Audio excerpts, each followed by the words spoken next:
All right, welcome back to the Nothing is Wrong podcast. Negation acknowledged, by the Mm, way. I've heard Uh, of that. Today we have Mark England, a co-founder of Enlifted Mindset Coaching. Mark, welcome to the show. Brooks, what's happening, buddy? Uh, we've done some rounds on a Zoom call before, talking about stuff. It's good to see you again. Good to talk about whatever we're going to talk about. Yeah, man.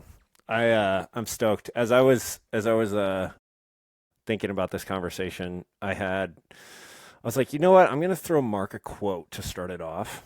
And I had one I was set on, and then literally in the last like hour, I thought of a different one. So I'm gonna throw you two quotes, and you can just pick what you want to roll with. So the first one, Alan Watts. Ready? A person who thinks all the time has nothing to think about except thoughts. So he loses touch with reality and lives in a world of illusions.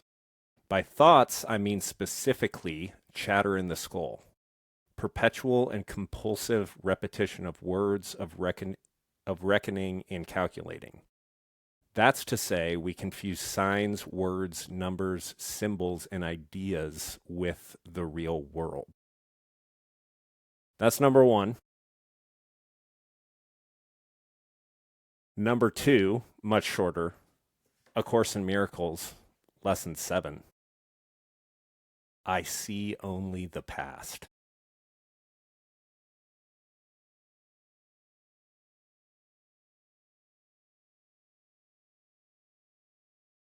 I'm writing some of these down.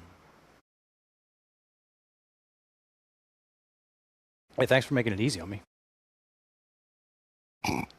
Let's throw. You know how I feel about high level shit, man. Okay. Um. Yeah. Okay. Why not do both? Um. Yeah, Alan Watts. I'm a huge fan. Everybody, if you ever want to, I mean, I know there's so many flavors of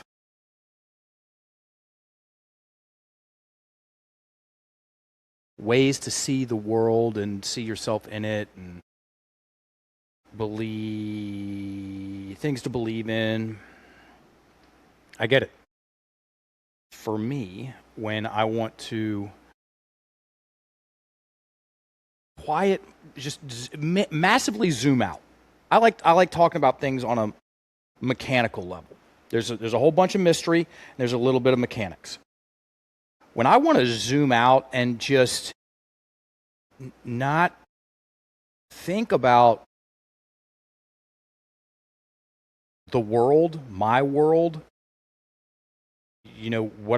where I've been, where I am, where I'm going. When I don't want to think about any of that in the ways that I'm normally thinking about all of that, I put on Alan Watts Chill Step. I go to YouTube and I put in Alan Watts Chill Step. I did it yesterday. And they'll take something like what Brooks just read and play it, and then you'll have 5 minutes of chill step music. And then and it'll come back on, and it's just this nice little zzz, zzz, zzz for me. Mm-hmm.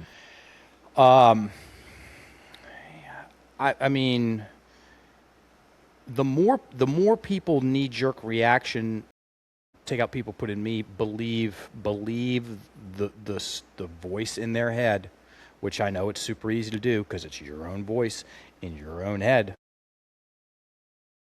The more people believe that, it looks like the worse their life is, the less they enjoy it.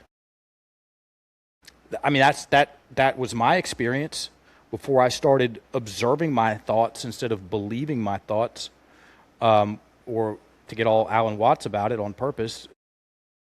When I was thinking, not thinking about my thinking, I didn't have any. I was defenseless to whatever showed up in there because obviously it's right because it's my own voice. Of course, I got it right the first time.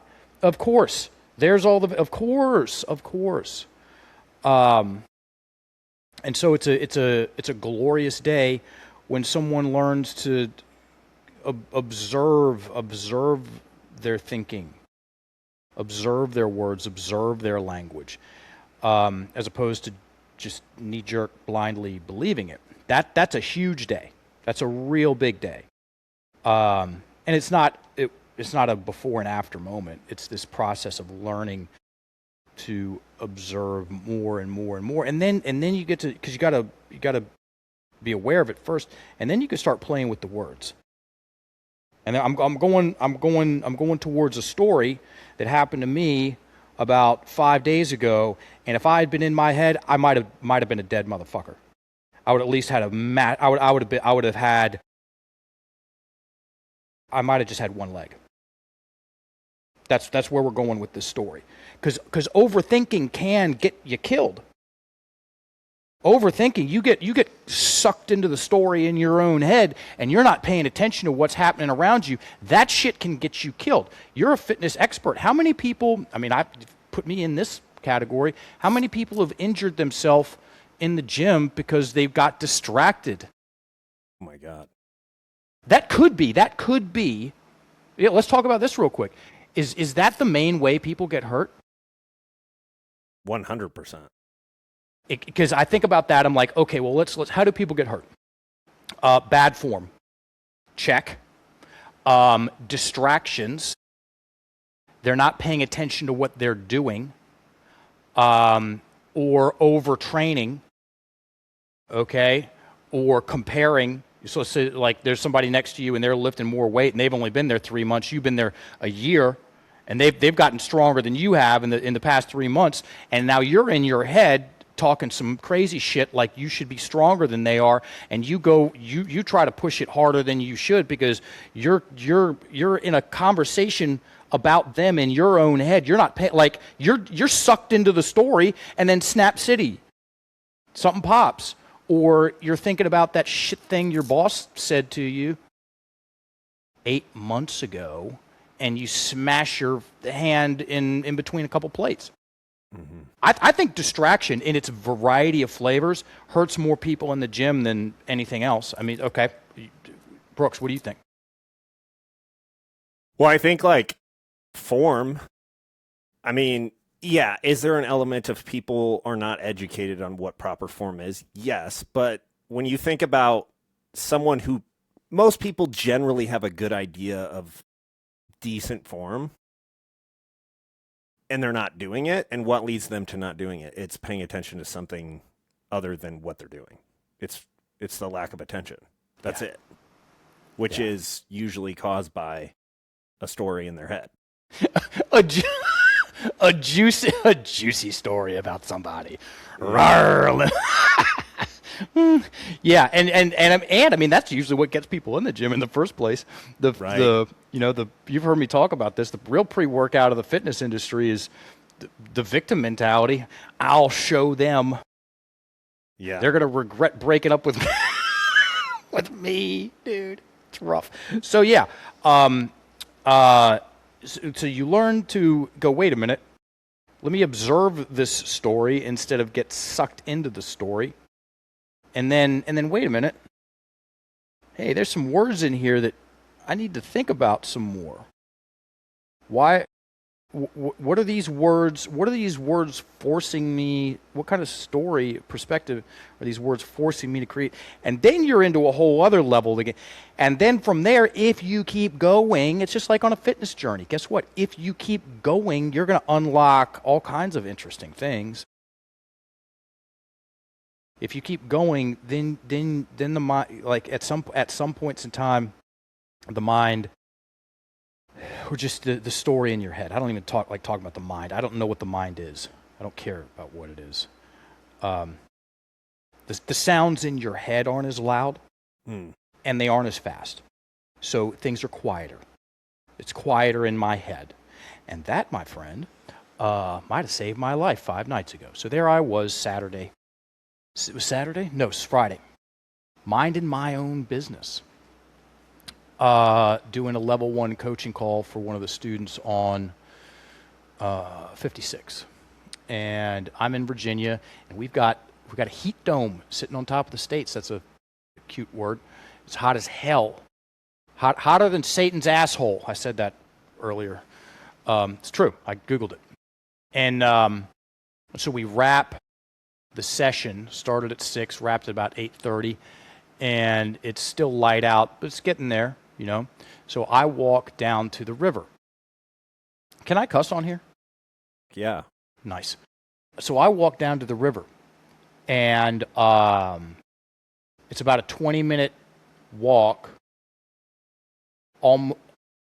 with a nice downhill chunk. So what does that mean when you're coming back? It's uphill. And it's in the woods.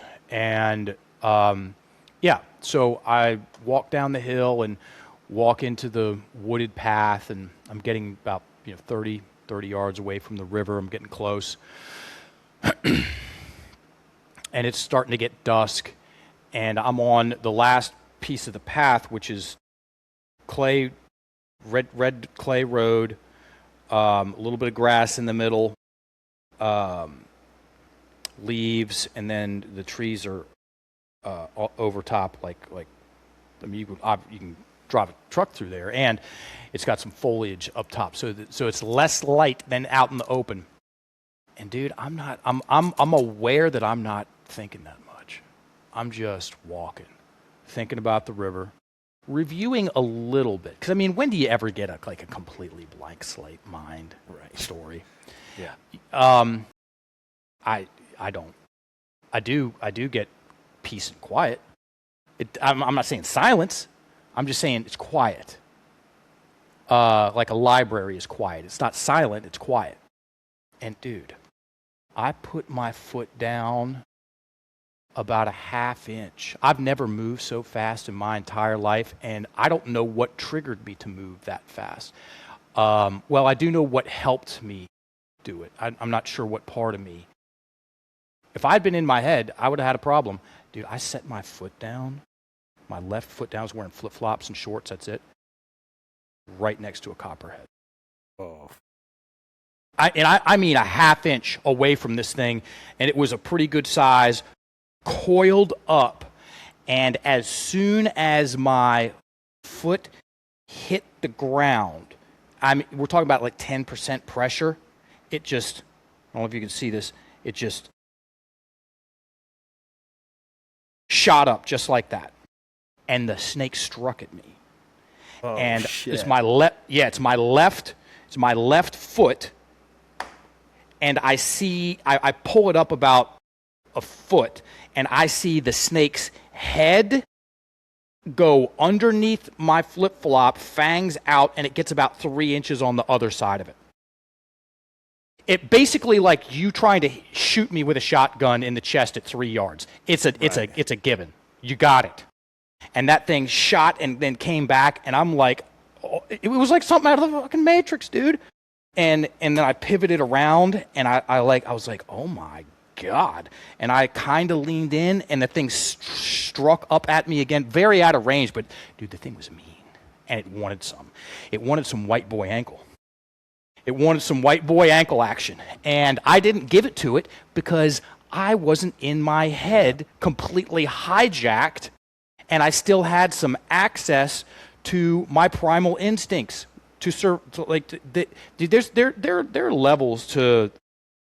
I talk to the coaches about this. I'm like, listen, get your breath low and slow, and you'll be a great coach for 19 different reasons. One of them is that things will be quieter in your field to where you can pick up on intuition, instincts. You know, when I'm completely in my head. And I get there sometimes. That's fine. I let myself have it. It's great. My intuition goes down because everything's too loud. And it's like my body's too tight and my breath is trapped in my chest. And it's like static electricity on a television. And I'm also good at recognizing it and getting out. I know what to do with that. And so, back to that Alan Watts quote,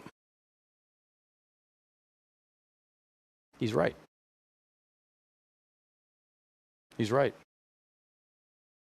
And overthinking will get you killed. It'll annoy the hell out of you, for sure. Nobody likes overthinking and anxiety and all those things. And then I see only the past. I see only the past.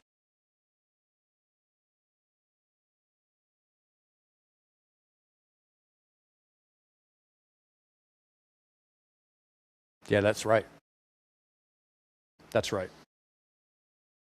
Because I'm thinking like me, Mark. I only see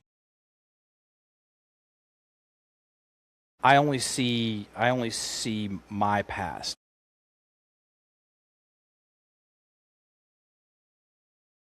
Now I'm trying to poke holes in that. Hold on.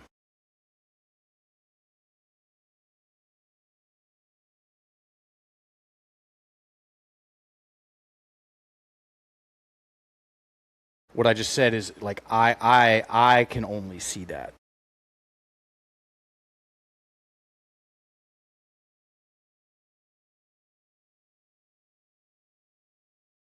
I don't know, man. So okay, how would this hold up? When you wanted to start your coaching business,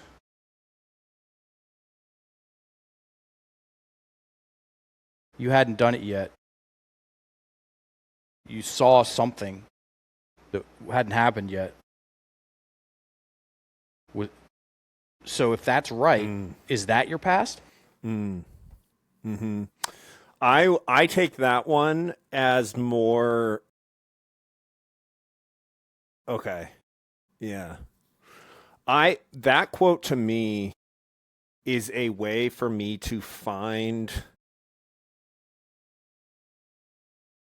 what's here now in a way. Like, and what I mean by that is like, what am I actually feeling? Like, feeling my breath moving, feeling my body right now. Um, as opposed to looking at everything in a way that it's like, what is this thing? You know, like, what is this and how does it serve me?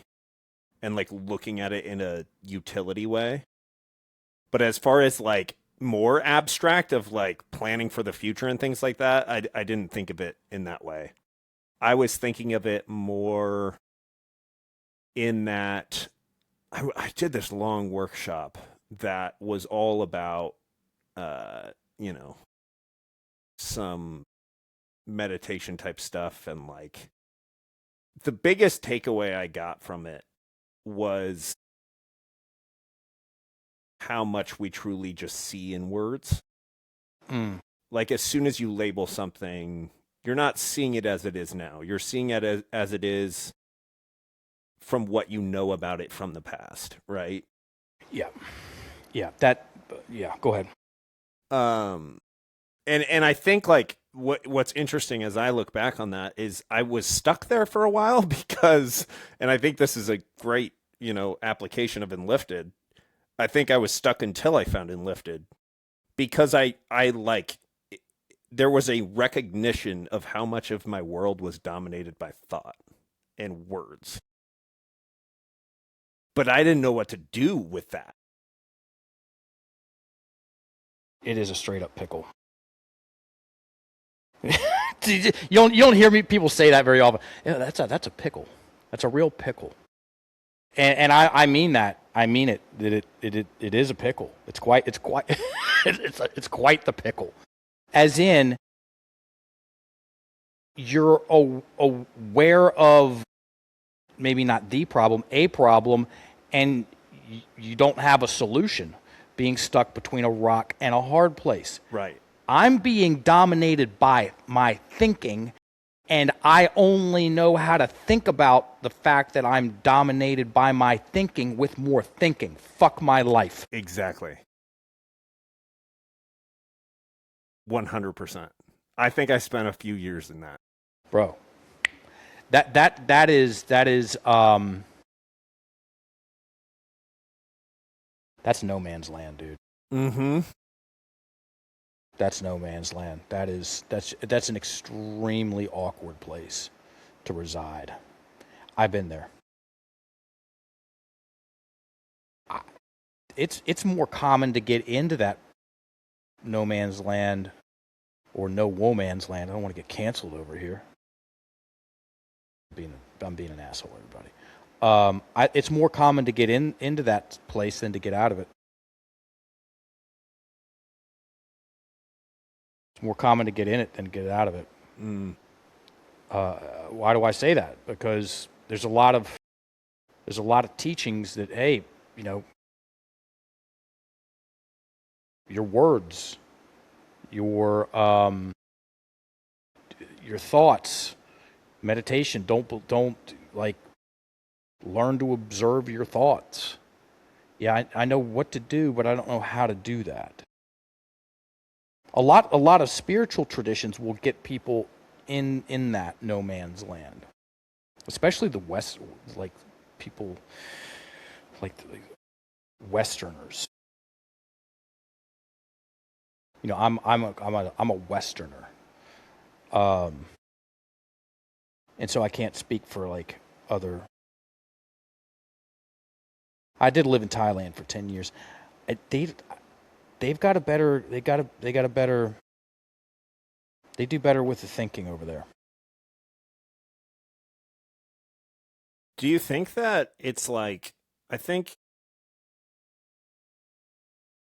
all the meditation advice that can be pretty heady,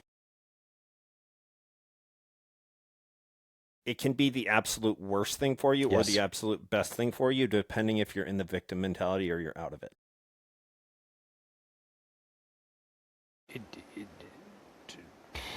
Yeah. You know, quiet your mind. Cool. Be in a no mind space. Cool. I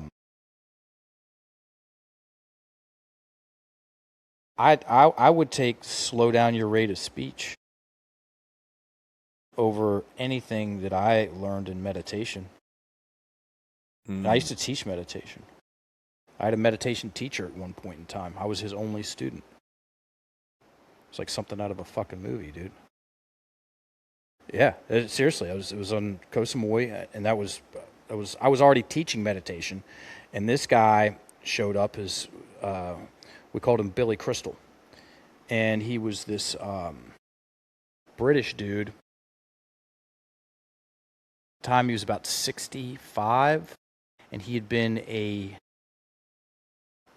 premium antiques dealer, like estates. He would go in and they would buy entire estates in Europe, all around Europe, and like castles. Take out the like castles and estate homes, and where the kids didn't want to have anything to do with it. They thought it was weird, and they would just buy the whole house, whatever's in there. And so he got really good at. He just had really good taste. We'll just keep it simple. And something happened, and he got into yoga and meditation and spirituality, and then he got into crystals. And they would hundreds of thousands of dollars for one piece, like a unique piece of crystal piece from Brazil. They would sometimes have to fly these things in with helicopters, take the roof off of people's houses, you're talking major projects here. Okay, that's the level that he was playing there. And then they started building crystal meditation chambers, like the size of like a garage, hexagonal crystals, and it was all made out of that. And so the dude played at a very, I think lifestyles of the rich and famous, everybody. Mm. And he ended up on Koh Samui, doing a land deal. And he lived up on the top of a mountain, and he and I became friends. And I would go up there twice a day, 6 a.m. I'd get up there at 6, and I'd get up there at 6 p.m. And meditate with that dude for 30 minutes. I was his only student. And there's a bunch of other retreats and stuff. I wouldn't trade anything that I learned at all in any of that for, hey, slow down your rate of speech by about 10%, and you're going to like what happens. Because if we're talking about awareness, then it's not a walking meditation, it's not a sitting meditation, that's a speaking. Because guess what? I got to think about it. I got to pay attention to me in order to slow my rate of speech down. And if that happens, then my breath loosens up. Then guess what? I'm not as attached to anything, for the most part, as much as I was when I had machine gun mouth and my breath was high and tight.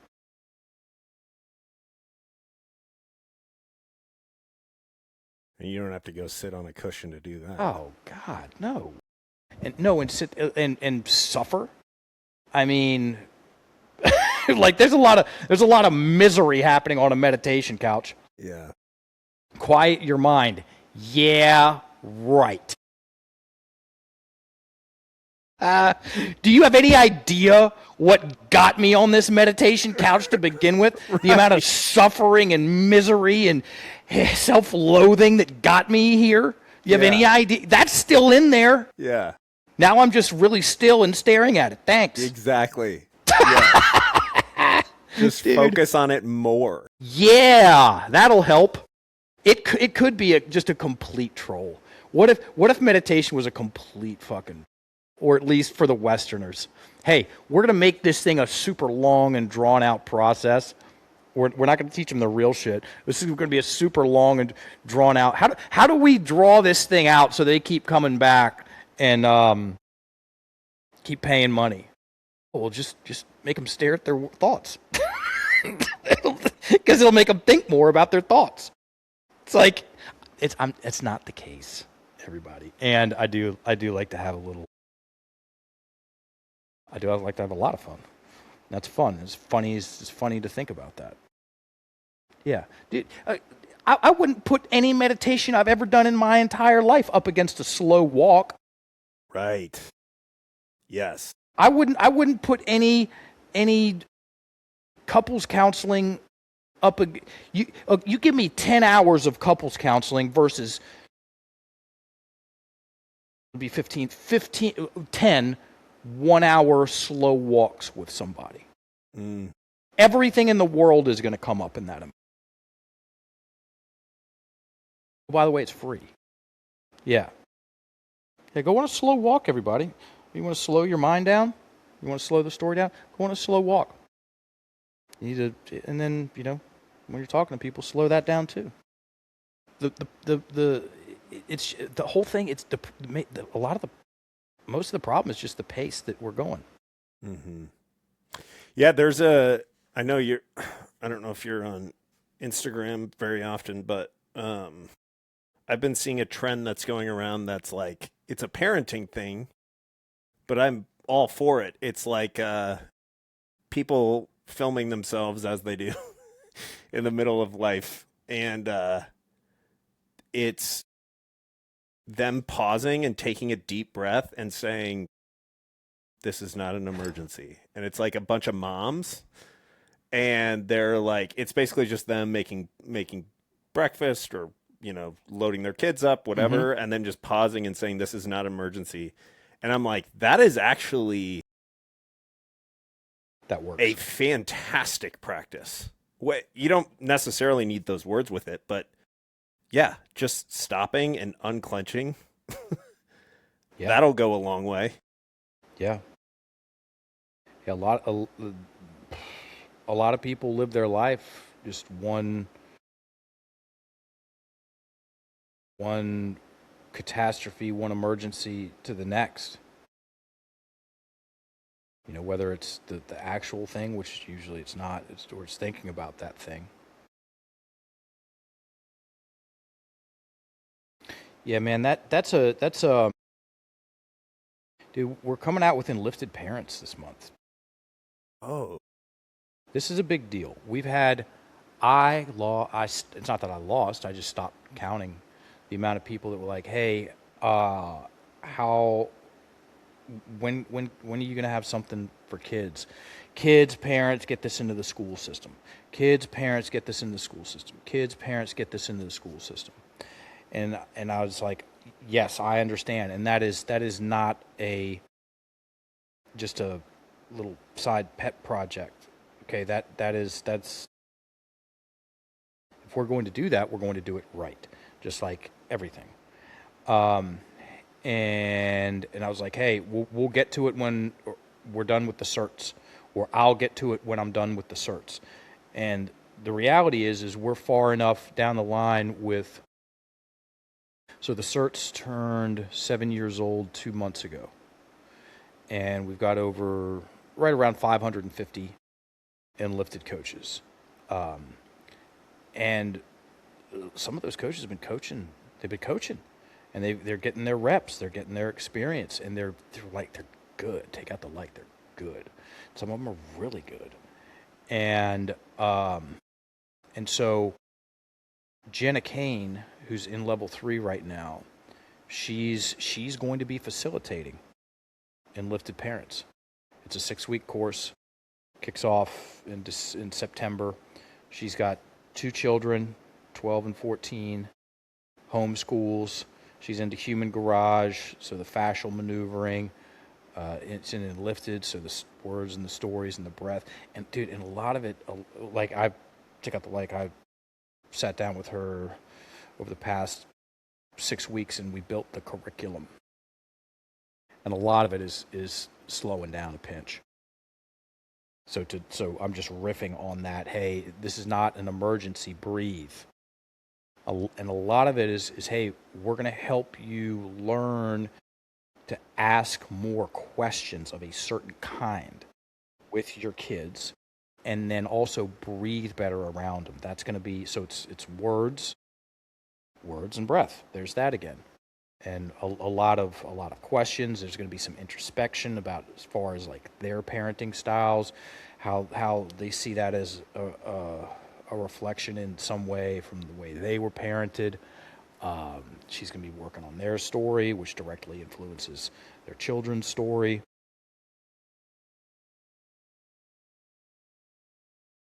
And that's good. I mean, yeah, okay, we could play with the words. This is not an emergency. And good, it'll snap them out of thinking that it's an emergency. Right. Yeah, you could flip the negation. Sometimes who cares? It's good enough. It's good enough to stop the world. Mm-hmm. Yeah, that the parenting thing, I mean, even without any, I love the questioning thing. Because like, how often do you hear people, good job, or you did so well, or that is so impressive to kids? And what stuck out to me when I read some self-esteem book, I don't know, 5 or 10 years ago, and like the big, just some self-esteem book. It's like some of the things I've read in the past, I'm just like, oh my God, I was me too. far off. But like, what I'm learning now is the most important thing isn't to give them that stamp of approval, but just to ask them how they feel about it. That right there, what he said. What he said. So Jenna Kane tells a story of her son is one of the better basketball, maybe the best basketball player on the team, and he came off the court crying after the first half, and he went up in the stands and she was consoling him, and she's like, what's wrong? And he said, everybody expects me to score every goal. Or goal, is that what they say? What do they say in basketball? Basket. Yeah. Everybody expects me to score all the points. And she said, I thought about telling him something, saying something. Oh no, they don't. You just need to trust them and trust yourself. Just like answers. And she goes, everybody? And he goes, well, not everybody. She goes, who? And he goes, my coach. And then she goes, did your coach tell you that he expects you to score all the points? And he goes, it's kid's 14. Well, no. Well, who told you that? Nobody.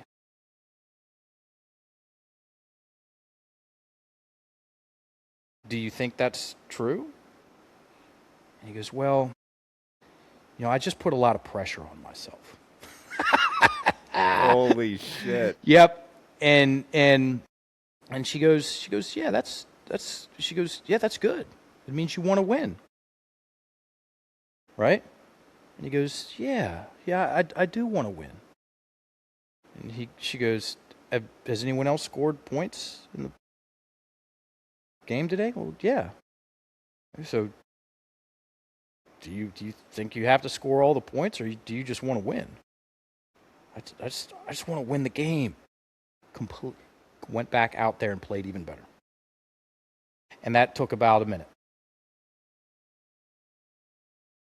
Versus, like, I mean, how would most parents interact with that, Brooks? You have kids. They would give an answer for sure. Tell them that's not true, which then they'll just try to argue that it is true. Like the complete opposite. Yeah. Don't be so hard on yourself. Thanks. That's going to work. And I think it ended up like the kid was like, I love to win. That was the sentence he went back out there with. I love to win. I mean, you're a hockey guy. Did you like to win? Hell yeah. Hell yeah. See, those are words I want in my head. Yeah. I used to compete in some things. I love to win. I still love to win. Let me guess, you too. 100%. Yeah, so I next time you come across one of the this is not the end of the world emergency, send that to me. I haven't seen it yet, but I like it. Yeah, I think that's I'm curious your thoughts on where this fell into your journey, but I think the biggest gift that the Enlifted method has given me is just that paying attention to what's below my neck. I mean, over and over and over. Like, there is the element of playing with words, and it can be empowering, but I think right now, like, having a place to put my attention other than just beyond the words has been so helpful. It's the point. Okay. It's the point. I mean, yep, we're known as the language people. Cool. Push comes to shove, it's about the breath. Yeah. It's about unlocking the breath. It's about helping people unlock the breath. So here's a cool story, which is, it's a cool story of how we help people improve the story that they're telling themselves, because that is what people's mindset is. It's your mindset's a story, and you're telling it to yourself, and then you also tell that story to other people. So we help people work on the story that they tell themselves, and that story is made of words and breath. So this is a cool story about that, and it also relates to this conversation directly. And this is pretty recent. You haven't heard this one yet, Brooks, because you were just in class. You were in class for months, dude. It was like 3 months straight. Dude, I feel like it was maybe even 5 or 6 with level 1's 9 weeks, level 2's 9 weeks. I think there was a 2-week overlap. So yeah, so like 4 months. Yeah, that's rad. Yeah, you, Jerry, and Miles are the first people to do that. Jerry's about to swim across the ocean, Atlantic Ocean again. This is about 2.5 months ago. I get on a sales call with this woman about level 1, and we're talking about all the things, including what she's doing and what she needs some help with. And she goes, will this help with presentations? And I hadn't told her about level 2 yet. I'm like, oh yeah, for sure, directly. Even the work we do on level 1 will help with that. And I said, what specifically do you need help with when it comes to presenting? And she said, well, I get really nervous when I get up in front of crowds. She's a breathwork coach, by the way. And her breath was locking up. So this is important, everybody. The breathwork coach's breath was locking up when she was facilitating workshops. Okay? On the breath. On the breath. And I'm a big fan of breathwork. Yeah. And yes, do it. It's great to learn how to breathe well and get some. It's a phenomenal practice. And here's the question: what trapped the breath in the first place? Was it a lack of knowledge of how to breathe, or was it something else? And so I had her tell me a little bit more about that. We had some time, so I said, we got 20 minutes. You okay if we look at that story? And she said, sure. So she told me a little bit more about that scenario, and when people get more detailed in their description about what the issue is, the more detailed they get, the stronger the emotions and feelings, the emotional reaction. And that's a good thing, because those are clues. And so she told me a little bit more about it, and the pressure on her chest showed up. And then I asked her the other magic questions. Hey, when was the first time you ever felt that pressure on your chest? Does it take you back to a time frame or a specific event? And she went straight to it. She goes, yeah, that reminds me of when my parents used to fight before they got a divorce, from about 6 to 9. And then I asked her, I said, do you remember the worst fight that you saw them have? And she goes, absolutely. And I said, title it like a title to a movie. And she said, Uncle Steve's house, Thanksgiving, 2007. And I said, are you okay if we go into that story? She said, yeah, let's go into that story. So she titled it. She titled the story and then wrote it out. She had never written it out before. She had journaled about this theme of her parents and their drama and all, but never gotten specific memories. It's different. And so she titled Uncle Steve's Thanksgiving, blah, blah, blah, and wrote out, it was 2 paragraphs about what happened. That's step 1. Okay, if you want some space and clarity in your head, everybody, and to unlock your breathing, go get those scary ass stories. And I'll bet everything that they're in your head. They've been in there since they happened. Okay? And they're doing things. They're keeping the stories running really fast, and they're keeping your breath trapped in your chest. And because your breath is trapped in the chest, the stories are going really fast. And because the stories are going really fast, your breath is trapped in your chest. It's this negative feedback loop. And if you want to do some good work about that, hit up your man Brooks, because he's a certified Enlifted level 2 coach. He knows what to do, and he's good at it. You were good at it before you started level 1.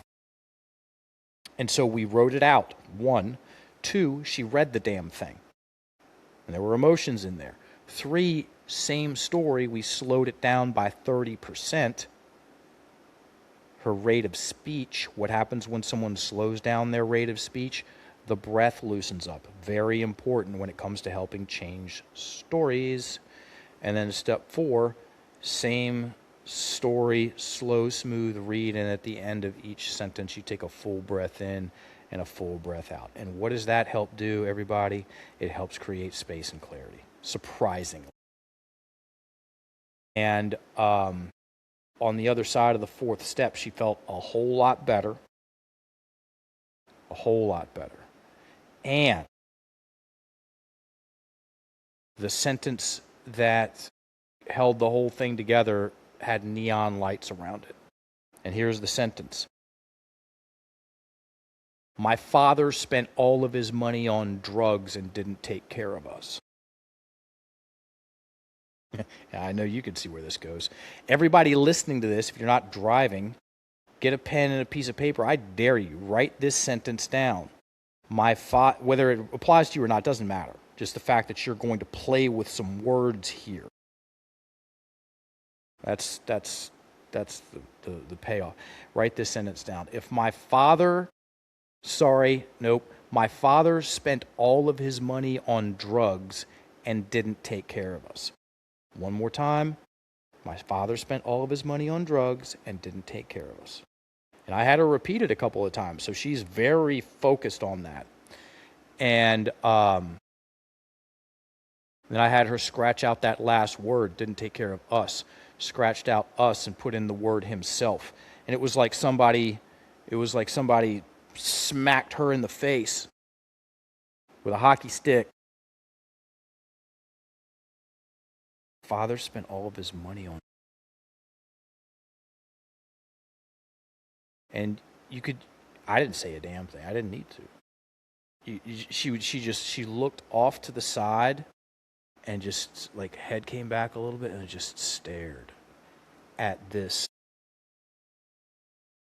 new picture, this new image of her father, and then also of her own childhood, and then her adult life, and then actually how she interacted with men, because that was her number one man in the early years, and she was taking his self-destructive behavior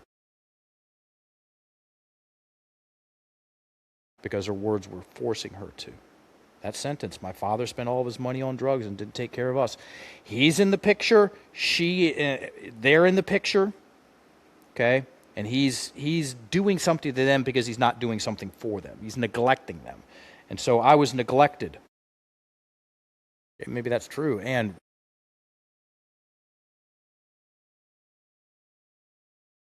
why?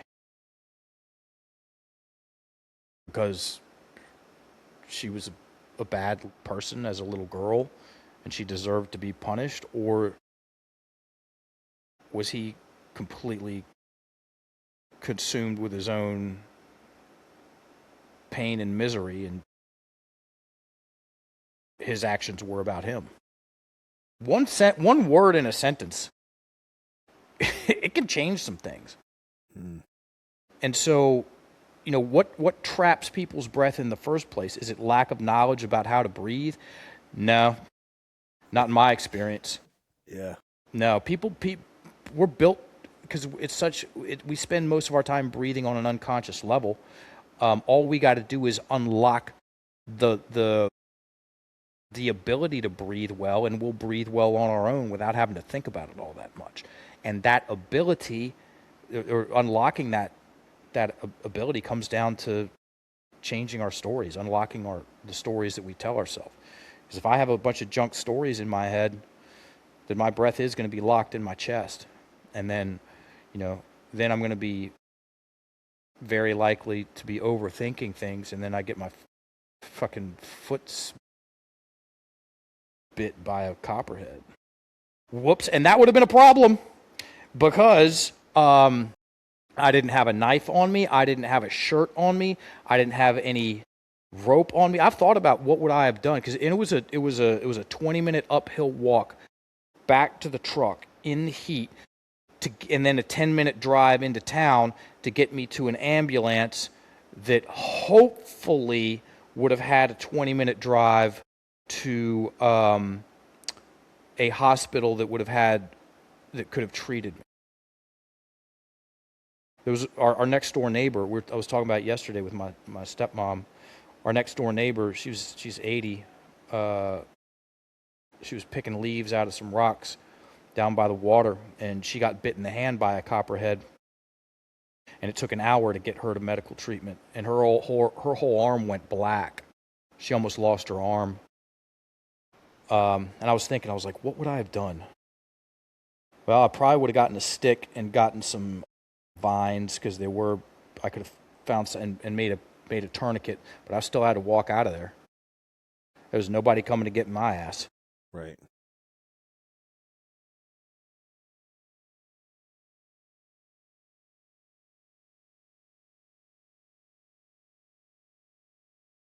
Yeah, that well, I mean, side note, you mentioned breath work. When you're talking, you mentioned earlier, it never gets completely quiet up here in my head, but the closest it gets is after 30 minutes of breath work. Mm. And I think that process of what, because I think the coolest thing about breath work to me is that you can kind of observe the zooming out in real time over a period of 5 to 10 minutes.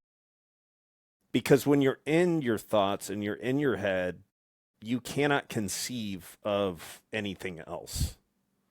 In a way, that's where it's such a motherfucker. It's so weird, dude. It is. It's just weird. Because like when you're outside of it, you can see thought, and you can be okay. Like I heard somebody describing it as when you're trapped in your left brain or your thinking brain, like the rational conceptual brain, it actively fights against anything else. Whereas when you're outside of it and you're more into that flow or intuition or emotional side or whatever you want to call it, it's okay integrating in the other direction. So it's like this weird trap where if you're dominated by thought, you actively are like, no, everything else is wrong and should be rejected. So it makes it worse. It is such a trap. So weird, dude. Yeah. That's why I wanted an extra hour this morning. We were supposed to go at 9, and last night I asked him for 10 because it's kettlebell day, and I was like, I don't like being rushed in my kettlebell workouts because I want to get in there and I want to think about everything well. And so, that brings up another point. Nobody ever goes searching for, meditation teachers and reading some kind of self-help book or taking courses when they're flooded with awesome thoughts. Right. So it's like, Brooks, I need some help. I just keep thinking about the most badass shit all day long, and it's driving me insane. Like, my wife is about to kill me. Yeah. No one ever says that. So what is the problem? It's problematic thoughts on rapid fire. And so it's one of the important things of coaching. And isn't it the point of getting someone to engage in things that they enjoy so they can think more valuable? I don't like the word positive. It's cooked. Valuable thoughts. Like when I'm swinging the bells. You want to see my kettlebell collection? Yeah. Damn. Yeah, those are all competition bells. I got about 12 more to get. But I've got them up to from 14 to 44 doubles. Did you start directly with the competition ones? No, dude, I bought some fucking kettlebells from Target years ago. I had no idea. And then I went to I think I picked up my first kettlebell in like 2012 or something. And I was just playing with it, Okay, this is cool. It's a cannonball with a handle. I can see what this would do. And then I really got my eyes opened when I went to On It for the first time for a one of their certifications, their foundation certifications, and it was kettlebells, maces, clubs, ropes, and mobility. Those five things over 5 days. I think it was 3 hours on each one of them. And the first time I've really thought, I don't know shit about strength training, was when Shane Hines, and I'm doing a private with him on Monday in at On It, which is now Correct or Connect, something. They changed the name, same building, same everything, in Austin. When he picked up a 45-pound club and he swung that thing around by like a lightsaber, I was like, it just blew my mind. And then I see John Wolf doing some crazy mobility stuff, and he's a fucking monster. And there's, I don't know, 50 people in there, and I'm watching jacked 230, 240-pound guys, professional fitness trainers, get absolutely crushed with a 15-pound kettlebell. Just crushed, shaking. And I'm like, okay. And then I drank enough Guinness to float a battleship around in early COVID. And I put on about 20 pounds of lard. Blubber, maybe. Call it blubber. My only regret with that whole thing is I didn't drink more because I enjoyed it so much. I knew it was going to be a chapter too. I knew it was going to be just a chapter. This thing's going to end. I didn't know when it would end, and then it just faded out. I was like, yeah, whatever. I was like, what am I going to do? What am I going to do to take this blubber off? And I was like, well, I want it to be a net positive. I was like, okay, well, how about you hire Mike Salemi for 3 years for kettlebells? And you'll come out of there stronger and more mobile than you were before, the blubbering, because you can use that as a verb. And you'll be really good at kettlebells. And so, yeah, we're in our 31st month of... Dude, I've been maniacally consistent with it. And yeah, so when I was this morning, I wanted to enjoy my kettlebell workout. I wanted to enjoy my thoughts. I didn't want to be rushed. And it's like we're talking about it. It seems like everybody, we're talking about a lot of subjects, but we're not talking about a lot of subjects. We're talking about one subject. We're talking about the words in your head and how they influence your breathing and how you see things and how aware you are of your surroundings and how much your children pick up on that. Okay? They inherit it. Your children inherit the words that you use. I mean, you. It's impossible to understand the totality of it, in my opinion. Yeah. And the good news is that you actually, I say that consciously, you have control over the words that you use. One, and how fast you use them. You get your head around those two things. There are very few people in the mindset space, transformation space, that talk about rate of speech. I mean, directly and chronically. How, Brooks, we just 4 months in the dojo perpetually. How much did we talk about that? A lot. Yeah. Because if you can't control the rate of speech, everybody, you can't control the breathing. And we like words. They're great. Let's learn to use them well, and you'll love what happens with your life. And push comes to shove, it's about unlocking the breath. So then you can flow. And laugh more. Hello? Laugh more, smile more. I didn't laugh for an entire year. It's arguably the worst year of my life. Dude, I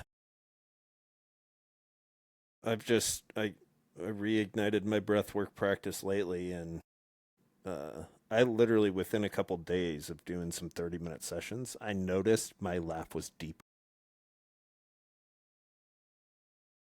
And it's like, is there anything better than that? Like, Dude, like I was like scrolling Instagram, belly laughing at a couple things. And then looking at my like later that day, hanging out with my daughter, just dying laughing. that's the hallmark of a job well done. Mm. On personal work. I mean, you should just think about it. The worse someone off is psychologically and emotionally, the less they laugh. And I know people have different styles of sense of humor and things like that. And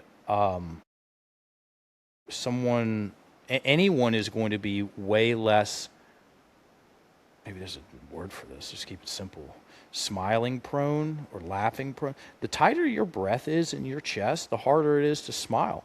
And way harder it is to laugh, because guess what? In order for you to laugh, you've got to be in a state of relaxation. Your breath has got to be loose. It's got to be low, like down, it's. I mean, think about that. When you're laughing really hard, like, have you ever laughed when your breath, you just can't let it go? It's like, I have found things funny when I'm all like puckered up and stuff. Yeah. But I don't. But the thing doesn't, like, it's a misfire. Yeah. God, well, because that resonates a lot. Like that's when I'm stuck in my head, and I spent a lot of years, and it's a clamping down on yourself. It's like using your own energy to then suppress your own energy. And it's just a straitjacket. It's terrible. And then it's just ironic, because it's like, if you want to call that depression. Let's look at the word. Depression. Let's chop it up. D-E press I on. D downward. Pressure. I on. Downward pressure on me. There's a bunch of spook, and I don't really get into much about that with the English language, because that's a whole deep dive. That's like, yeah, I would if I'm going to do that, I'm going to do it right. But there's some weird stuff about the English language. Yeah, depression. It's like, who was saying that? Forget.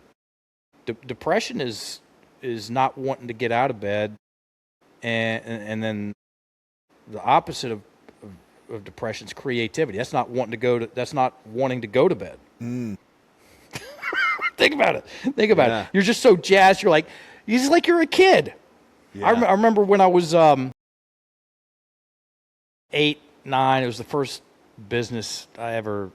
I guess it's a bit of a stretch to say that, but I was catching crabs and selling soft shell crabs to Mr. Obier from Obier's Seafood Pier, and I was making 25 cents a crab. This is in like 84. And I could not. Going to bed was so annoying, because I was like, man, this is going to take for fucking ever. And then because you had to check your crab pots in the morning, because if they hung out in the salt water too long, you got a small window of time that they're soft. And dude, I would as soon as my eyeballs, I would levitate out of bed and get my shoes on and run down the hill. I would run down the hill to get to those crab pots. And then I mean, there have been times in my life where I'm like, man, I don't want to fucking face anything in my life. I'd rather just pull the covers over my head and hopes it goes away. But it doesn't. It doesn't. Makes it bigger. Yeah, it makes it scarier, worser. That's a real word. What has you jumping out of bed right now?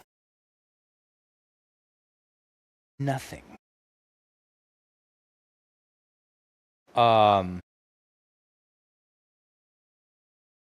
And going to bed is no. It's dude. We are. And that's an interesting question. And I was thinking about this 2 days ago. I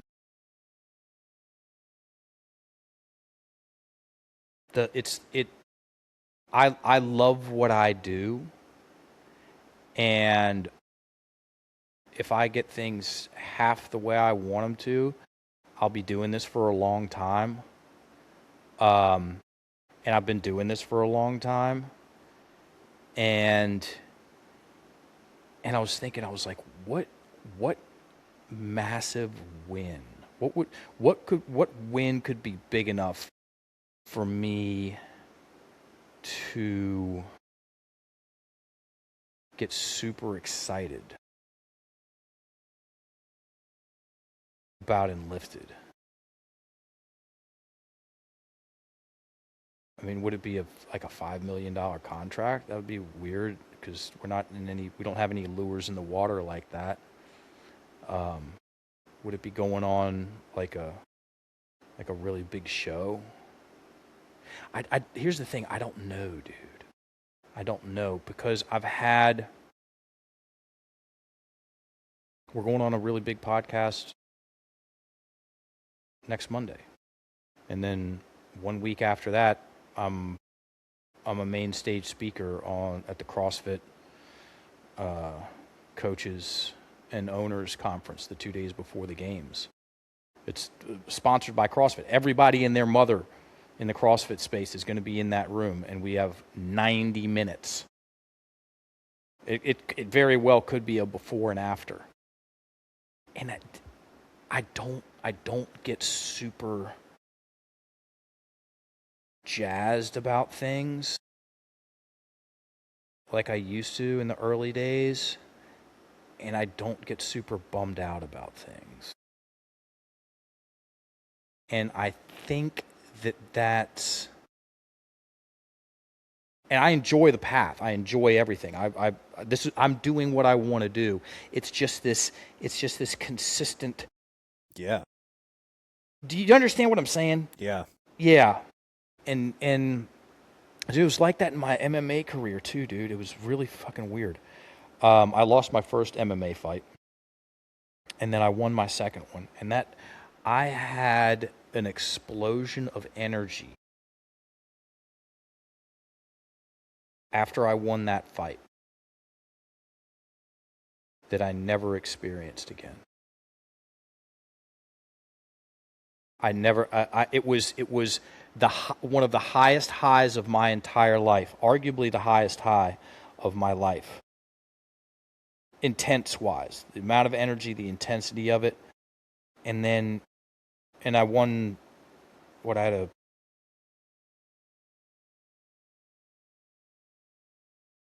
7-3 record. The other wins, I mean, I won a couple of state titles. It never even registered on my radar. Like, it was just this little blip. Yeah, okay, cool, good. But it was never that. Massive rush. And I think about drug addicts. you know? Mm. Like that first, because you hear that so many times. It's like the first time I used fill in the blank, it was the greatest feeling of my life, and everything else after that, I was just chasing that that high, that peak that I never got to again. So I don't know, and I'm using my words consciously. I'm not saying I don't know if, I'm saying I don't know what's going to do that for me again with Enlifted. It'll happen. Something's going to happen. Yeah. But I don't.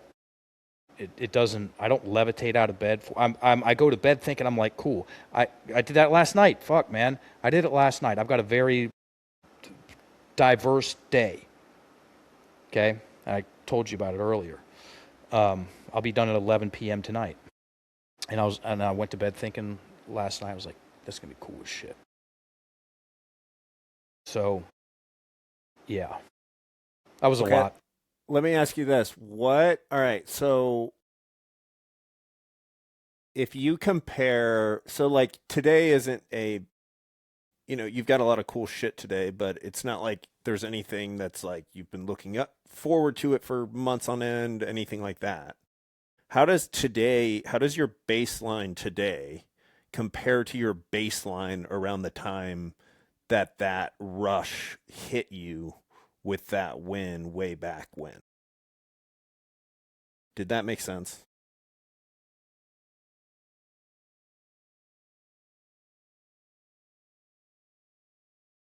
Yes, I had something to prove. I had something to prove then.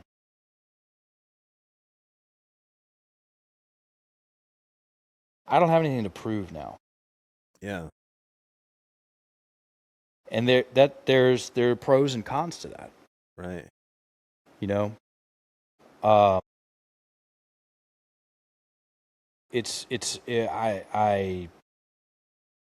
I know the quality of the work that I do. I know the quality of a presenter that I am. I know the quality of a teacher that I am. I know how serious and sincere I am about seeing this whole thing through. And if it all stopped today, I would not have any questions about that in my life, about me as such. There's nothing that anyone could say that would make me change my mind about how I see myself professionally with this work, for better and for worse. And so it takes that takes a lot of drama out of the occasion. It takes a lot of drama out of the equation. And I used to be addicted to drama. I used to be addicted to intense things.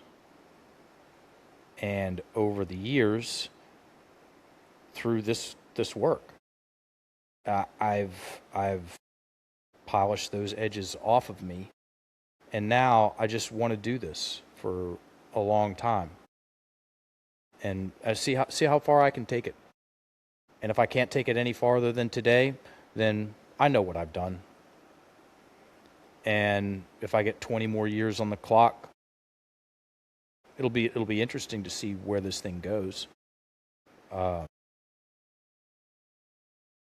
Enlifted could be a household name in 10 years, and I would feel the same about it and myself, which is good. I feel good about myself. I feel good about this.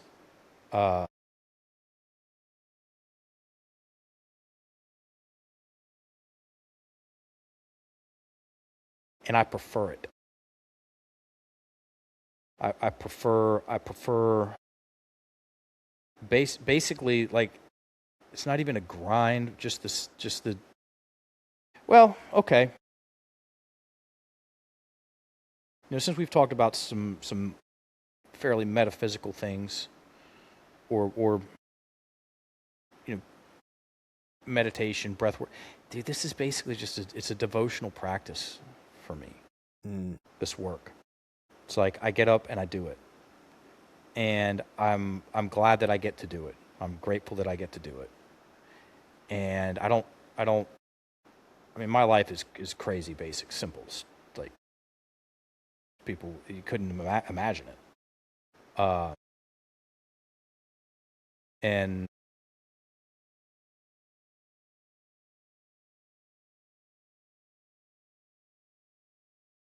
it's a devotional practice. That's the best way that I have to describe it now. I love the work for sure, but it's not this image. I don't need anything from it. It's not an immature love. Okay, I was very needy when I was fighting. I needed to be seen a certain way. I needed to this blah blah blah blah. And also when I first started coaching, you know, not much now.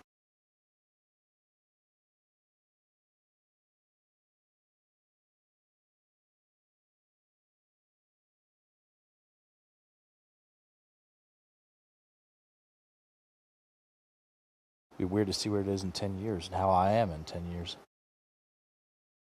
I could just walk away, dude. Mm-hmm. Like, that's I haven't envisioned that. That would be very fucking cool. Where this thing, it's to a place where it doesn't require me at all. What do? You disappear. And you go get a bartender's license and sling drinks in some shit ass shack down in Barbados. I could totally do that. That's been my plan B. Can you see that? Oh, yeah.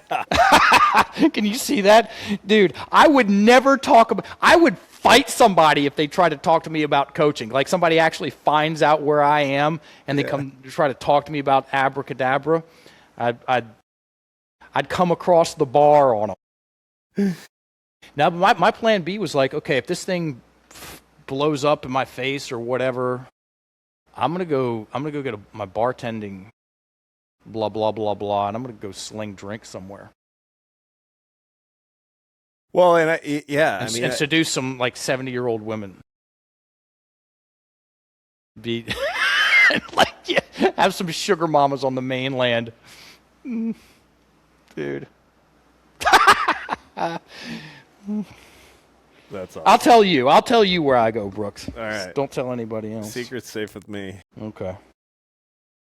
What else you want to talk about, buddy? Man. I love how we ended up stumbling. We talked about the definition of mindset. We talked about...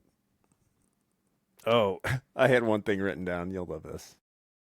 I'm sure you've seen it. It's actually... Is it an Alan Watts quote? No amount of worrying makes any difference about what's going to happen. And that's not true. It's true in that it doesn't make it better. It doesn't make it better. Yeah, it doesn't make any difference in making it better, but it actually has a very strong propensity to make things way worse. Way worse. How many people have made themselves sicker because they were overthinking their sickness? Dude, what fucks people up more? Cancer or the story they tell themselves about cancer? Wow, Mark, that's a little harsh. No, it's not. Both my parents died from cancer. Or complications of it. One for sure. Chemo and radiation. It's charming to watch. And then my dad, but like... Yeah, we got a student right now. She withdrew from one of the cert that she was in because she got a stage 3 diagnosis with it being in 4 different places in her body. And she came to us, and I'm like, yeah, we totally got you. Worked several things out. And I was like, I'll would you like to do some sessions with me on this pro bono? She said, absolutely. And getting that story about the cancer out, there was a lot of energy in there. A lot of energy, a lot of stuff. And yeah, I mean, yeah, take out cancer, put in dad's drug use. You know, my father spent all of his money on drugs and didn't take care of us. Well, he didn't. Guess who else he wasn't taking care of? Who's got a better life now, you or your dad? Well, me. You know why? Because he took worse care of himself. Mm.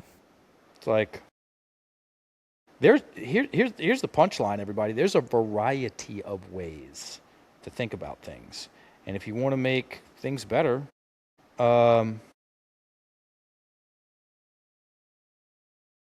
loosen up your breath. Change some words. Loosen up. Work on the words. Improve the words. Book in with some sessions for Brooks Coleman. He'll show you. Unlock the breath, and then you can underthink some things. Yeah, overthink things. Fill in the blanks. Getting worse. And I'm very open for being wrong there. Okay, and I don't see what gets better with overthinking. Absolutely nothing. And if any of you all listening are like, oh, I know what does, message us. Yeah, for real. I'm serious. Yeah. At Enlifted Coaches. That's where I'm at. Hey, I figured it out. Please. You want to learn to think less about stuff? Think enough about it so you can get a read on what's happening. And if you have an interest in something, underthink it and go in there and explore it. Yeah, I mean, I feel like that, because then what, all of this, because I was talking to a client, somebody put in his head that his next job he had to find his lifelong passion for his next job. And it's like, what a task. How about an impossible task? Yeah. What does that mean? Well, I mean, I can talk about that. I've seen, how many people have I seen reduce themselves to tears? The answer is numerous. With the sentence, I have to find my passion. No, sorry, my purpose. I have to find my purpose. And eventually I was like, man, I got to think about that sentence some more, because that's crushing people. And here's the problem. One, okay, so I saw language work first time in 2003. And I was like, that's cool. I had no idea what it was going to turn into for me. So the problem with saying I need to find my purpose, one of them is that you think you're going to know what it is when you see it.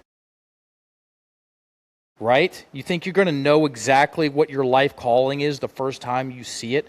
No, you won't. It will be interesting to you. So here's the formula.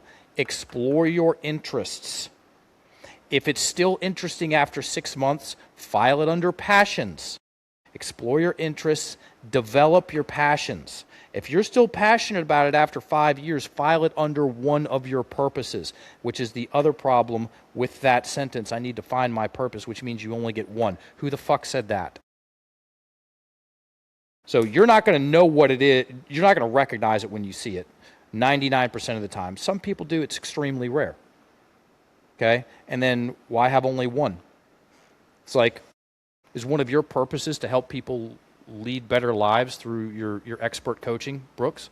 100%, yeah. How is also one of your purposes to be a fantastic father? 100%. Is also one of your purposes to be healthy and strong and capable for the entirety of your life? Yes. See how easy this is, everybody? Right. When you use your words simply. People learn to use your words simply. That's a whole other part of the conversation that's we've been having. I got the book of the biggest words. Let's finish with this over here. It doesn't get, because guess what big words do? It makes shit complicated. Yeah. And you know what complication is? Death. Yeah. Yeah. It's death. So this right here, everybody, is the DSM-5. Boy. The Diagnostic and Statistical Manual, Volume 5 of the American Psychiatric Association. It's 1,000 pages of 11 font. It's a book of spells. And there's no scientific backing for anything in here or any of the other DSMs. Okay, because there's been 5 volumes. You know what? This particular one had 24 people, 24 psychiatrists. They got together and they just decided on things. They didn't reference. There was no beakers. There was no blood panels. There was no nothing. They just got together, and then the one before it, the DSM. I don't know about the 4 or the 3. There was 12 people on the panel. On this one, because you can. There's a very interesting YouTube. You wouldn't want to get hit by this book. This is a thick ass book.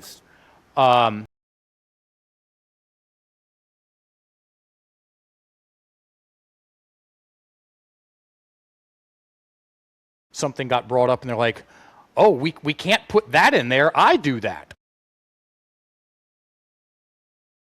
Talking about some kind of weird quirk. So, let's find. Okay, here we go. I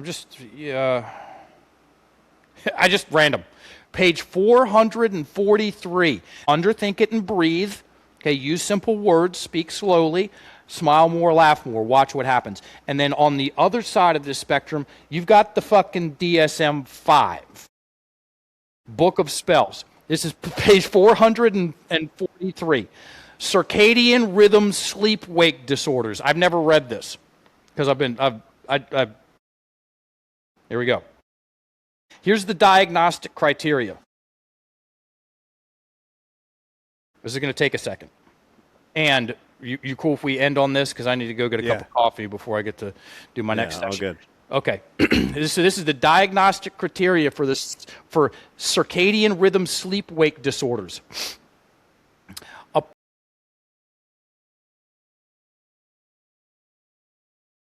People are going to be listening to this podcast like, what in the hell? This is a persistent or reoccurrent pattern of sleep disruption that is primarily due to an alteration in the circadian system or to a misalignment between the endogenous circadian rhythm and the sleep-wake schedule required by an individual's physical environment or social or professional schedule. B, the sleep disruption leads to excessive sleepiness or insomnia or both.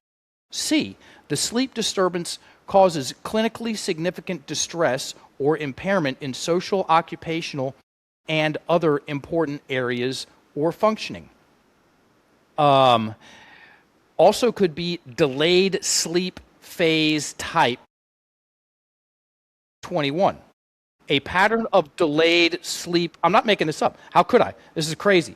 A pattern of delayed sleep onset and awakening times with an ability to fall asleep and awaken at the desired, conventional, acceptable early time. Specify if familial, a family history of delayed sleep phase is present. Specify if overlapping with non-24-hour sleep-wake type. Delayed sleep phase type may overlap with another circadian rhythm sleep-wake disorder, non-24-hour sleep-wake type, or it could be G47.22, advanced sleep phase type, a pattern of advanced sleep onset and awakening. I'm not done. Awakening times with an ability to remain awake or asleep until the desired, conventional, acceptable, later sleep or wake times. Specify if a familial history of advanced sleep phase is present. Irregular sleep wake type. A temporarily disordered sleep-wake pattern such that the time of sleep and wake periods is variable throughout the 24-hour period. Non-24-hour sleep-wake type, a pattern of sleep-wake cycles that is not synchronized to the 24-hour environment, that is consistent daily drift, parentheses, usually to later and times, of sleep onset and wake times. Shift work type, insomnia during the major sleep period and or excessive sleepiness, including inadvertent sleep. How's that inadvertent sleep happening over there? You mean a nap? During the major awake period associated with a shift work schedule. Specify if episodic symptoms last at least 1 month but less than 3 months, persistent symptoms last 3 months or longer, recurrent 2 or more episodes occur within the space of 1 year. Does it have treatment on there? Like right under? That's just the diagnosis. Let me check. It was 443. Because if it says anything other than just go outside. Right? Like go outside. Go get some sun. Yes, get in the sun. Go on a walk. Yeah. Okay, so under that, it's diagnostic features, associated features, prevalence, developmental and course, risk and prognostic factors, diagnostic markers, functional consequences of delayed sleep, differential diagnosis, comorbidities. Oh, God. I bet delayed comorbidities, delayed phase sleep type. So we're still on that. That's just referencing everything else in the fucking Yeah, book. this is circadian rhythm sleep-wake disorders. And then the comorbidity. Delayed sleep phase is associated with depressive disorders, personality disorders, somatic symptom disorder, or illness-anxiety disorder. What is an illness-anxiety disorder? Obsessive compulsive disorder, attention deficit hyperactivity disorder, and autism spectrum disorder. In addition, comorbid sleep disorders such as insomnia disorder, restless leg syndrome, oh God, and sleep apnea. We're almost done. As well as depressive and bipolar disorders and anxiety disorders can exacerbate symptoms of insomnia and excessive sleepiness. Delayed sleep phase type may overlap with another circadian rhythm sleep-wake disorder, non-24-hour sleep-wake disorder. Cited individuals with non-24-hour sleep-wake type disorder commonly also have a history of delayed circadian sleep phase. You can breathe a little bit better. Talk just a pinch slower. A pinch is a lot. Listen to podcasts with people that talk about interesting things. Go on a walk. How much of that dog shit that I just spouted out, I feel weird having read those words that way. Right, there's an energy to it.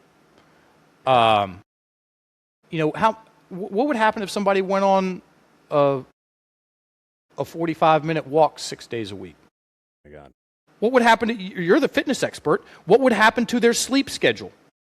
Oh, sleep, body composition, hormones, hunger, subjective well-being. Their thoughts would quiet down. Their relationships would improve. Their everything. Their motivation to then do other things would improve.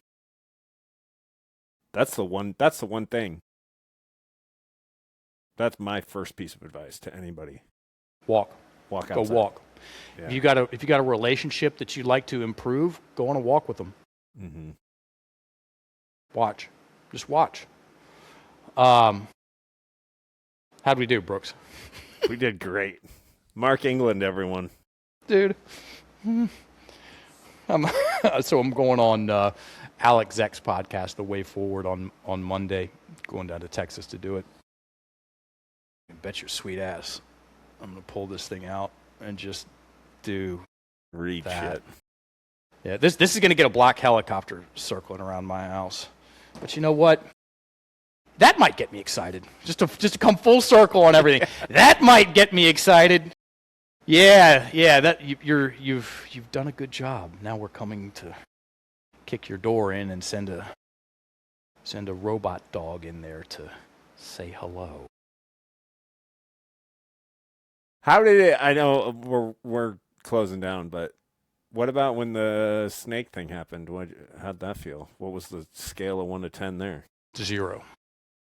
It was It just flowed through. it just flowed. It just Yeah. flowed. It was a nothing. Like I like snakes. I catch them. It was a non-issue, man. It was just something happened, and I was like, holy shit, cool. And then I went and got in the river. All right. Enlifted coaches, do you want to plug anything? Yeah, we certify coaches. If you think you could survive being in a classroom with me for 9 weeks, you want to learn how to coach really well. Enlifted.me. Enlifted.me. And then IG at Enlifted Coaches. That's it. Awesome. All right. See you all next week.